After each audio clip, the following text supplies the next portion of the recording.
today we're going to be making a parallel circuit using conductive Play-Doh. First, let's talk about parallel circuits. Parallel circuits involve components that are aligned in a parallel manner. This means that the current is divided among multiple pathways. For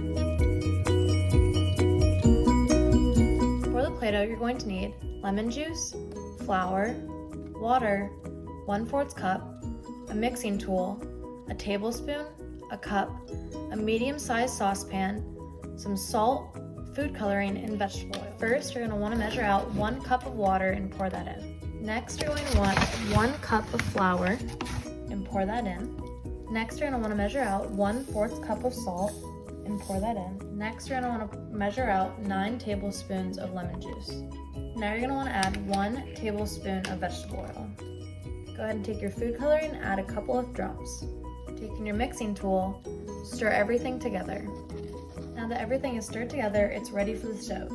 Put your saucepan on the stove on medium heat and continue stirring until it begins to clump together. You know that it's ready when your Play-Doh has now formed a dough-like consistency. Go ahead and place your Play-Doh onto a baking sheet with flour and let it cool. After your Play-Doh is cooled for a bit, you should be able to knead the flour in so that it's no longer sticky. You're going to need to make the non-conductive Play-Doh is purified water, flour, sugar, vegetable oil, food coloring, a baking sheet, a mixing bowl, a tablespoon, 1/2 cup, and 1 cup. Start by adding 1 cup of flour to the mixing bowl. Next, add 1/2 cup of sugar.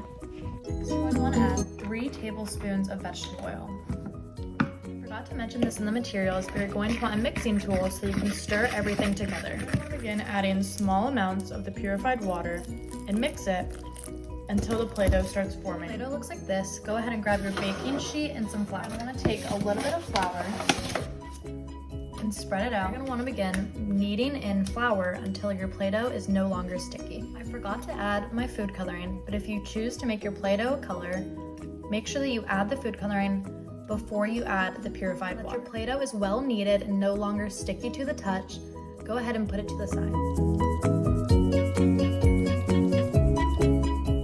You're going to need conductive Play-Doh, non-conductive Play-Doh, sandpaper, 3 LED strands, 6 AA batteries, scissors, and your multimeter. The clips got deleted. However, you're going to want to cut the battery packs off of the LEDs, put the batteries in, and then strip the wires so that the wires are exposed. You can do this using sandpaper or scissors, and then you're going to want to connect the 3 battery packs by twisting the wires together so that it's now one singular line. To ensure that you have the correct wires connected to each other, go ahead and turn your multimeter on, and you're going to want to check the voltage of the battery packs, which should be at around 900. Now, taking your conductive Play-Doh, go ahead and make 2 small balls. Go ahead and put the wires that aren't connected, one into one ball of the Play-Doh, and then the other one into the other ball. This also got deleted, but you're going to want to cut off an LED strand and strip all of the wire LED.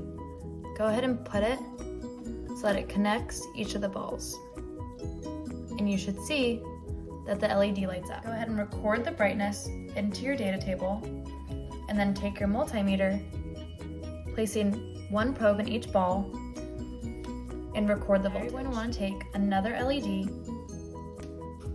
and do the same thing by connecting the 2 balls. See that both the LED lights light up. Go ahead and record this in your table, and then once again, take the voltage. Add a 3rd LED and record the brightness and the voltage. Go ahead and remove that LED, record the brightness, and once again, take the voltage. Now you're going to want to repeat the exact same steps, but with the non-conductive Play-Doh.